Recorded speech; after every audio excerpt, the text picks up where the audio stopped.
मेरे प्रिय साधकों, आज मैं आपको एक ऐसी यात्रा पर ले चलूंगा जो बाहर की नहीं बल्कि अपने भीतर की यात्रा है।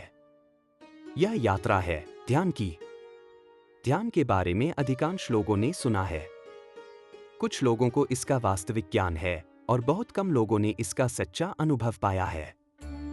जैसे किसी ने आम का स्वाद बताया हो, पर जब तक आप स्वयं न चखें, वह मिठास आपकी नहीं बनती। ध्यान भी ऐसा ही है, अनुभव ही सत्य है, वर्णन नहीं। आधुनिक मनोविज्ञान ने हमारी चेतना को 3 भागों में बांटा है। इसे समझने के लिए एक कहानी सुनिए। सोचिए, एक गहरा समुद्र है। उसकी सतह पर लहरें उठती हैं। यही हमारा मध्यम मन है, जहां हम सोचते हैं, विचार करते हैं, रोज की समस्याएं सुलझाते हैं।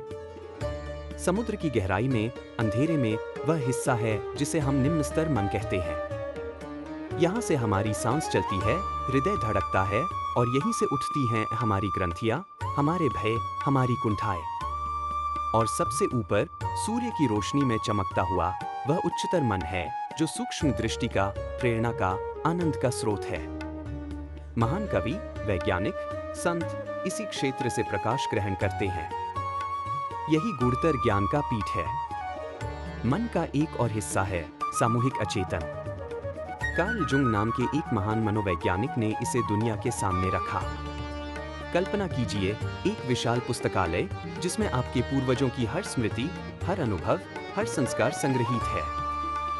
यही वह धागा है जो हम सभी मनुष्यों को एक दूसरे से जोड़ता है। और इन सब पर्दों के पीछे छिपी है हमारी आत्मा।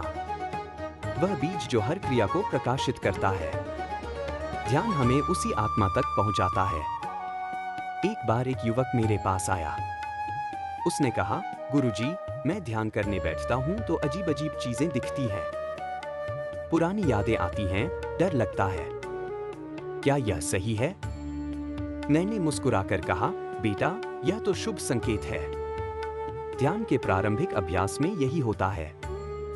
मन के अवचेतन से वे ग्रंथियां, वे भय, वे कुंठाएं बाहर आने लगती हैं जिनका पता जीवन भर नहीं होता। जब ये सामने आ जाती हैं, तो इन्हें दूर करना संभव हो जाता है और जीवन आनंद से भर उठता है। लेकिन ध्यान की उच्चतर स्थिति तब तक नहीं मिलती जब तक हम इन भयों को दूर नहीं करते। जब भय दूर हो जाते हैं, तो चेतना आनंद की ओर बढ़ती है। यह अधिचेतना का क्षेत्र है। बुद्धि के क्षेत्र से ऊपर जाकर चेतना सत्य के निकट होती है। साधक प्रेरणा और प्रकाश के आयामों में प्रवेश करता है और अंततः ध्यान की परिणति है आत्म साक्षात्कार। चेतना मन के क्षेत्र को छोड़कर आत्मा के साथ एकाकार हो जाती है। यही शुद्ध चेतना की स्थिति है। ध्यान 2 प्रकार के होते हैं, सक्रिय और निष्क्रिय। सक्रिय ध्यान, जब आप बाजार में हों, काम कर रहे हों और फिर भी भीतर से जागरूक हों, शांत हों, यही सक्रिय ध्यान है। निष्क्रिय ध्यान, एक आसन में बैठकर मन को एक बिंदु पर केंद्रित करना। इसके 4 चरण हैं। पहला, किसी वस्तु पर ध्यान केंद्रित करो। दूसरा, अवचेतन से विचारों की बाढ़ आती है। तीसरा, उच्चतर चेतना के क्षेत्र में प्रवेश होता है। चौथा, सर्वोच्च चेतना के साथ ऐक्य, आत्मदर्शन। जितना अधिक आप भीतर जाएंगे, उतना ही बाहर भी कुशल बनेंगे। एक बार एक साधक सूर्यास्त देख रहा था। वह दृश्य इतना मनोरम था कि उसकी पूरी चेतना उसमें विलीन हो गई। मैंने उससे पूछा, तुमने सूर्यास्त का आनंद लिया? उसने कहा, हाँ, पर मुझे याद नहीं कि मैं कहा था। आदर्श स्थिति यह है, जहां वस्तु हो, वहां सवा का ज्ञान भी बना रहे। जब आत्मा जागरूक हो, तो बाह्य वस्तु के अनुभव में भी आत्मा का आनंद प्रकट होता है। हम सब पूर्णतः बहिर्मुख जीवन जी रहे हैं। ध्यान हमारी पूर्वार्जित संपत्ति है। हम जो हैं और जो चाहते हैं, इन दोनों के बीच एक बड़ी खाई है। यही खाई तनाव पैदा करती है। अगर यह दूरी मिट जाए, तो ध्यान सहज ही लग जाएगा। ज्ञान के 3 स्तर हैं। पहला, बौद्धिक ज्ञान। न्यूटन ने गुरुत्वाकर्षण का सिद्धांत दिया, पर आइंस्टाइन ने उसे तोड़ दिया। दूसरा, संवेग से प्राप्त ज्ञान। तीसरा, ध्यान से प्राप्त ज्ञान। यह सूक्ष्म ज्ञान है जो स्थिति की संपूर्णता को देख सकता है।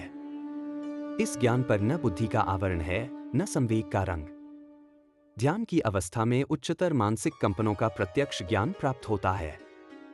ये सूक्ष्म उच्चतर कंपन सदा ही बने रहते हैं, पर सामान्यतः हम उन्हें अनुभव नहीं कर पाते। ज्ञान के ये उच्चतर रूप हमें दैनिक जीवन की स्थूलता में निहित सत्य का दर्शन कराते हैं। जीवन के गूढ़तर तत्व ध्यान में हमारे सम्मुख आ जाते हैं। तो मेरे प्रिय साधकों, ध्यान कोई विशेष क्रिया नहीं है। यह जीवन जीने की एक कला है। यह अपने भीतर उतरने का साहस है। यह अपनी आत्मा से मिलने की यात्रा है। ओम शांतिः शांतिः शांतिः।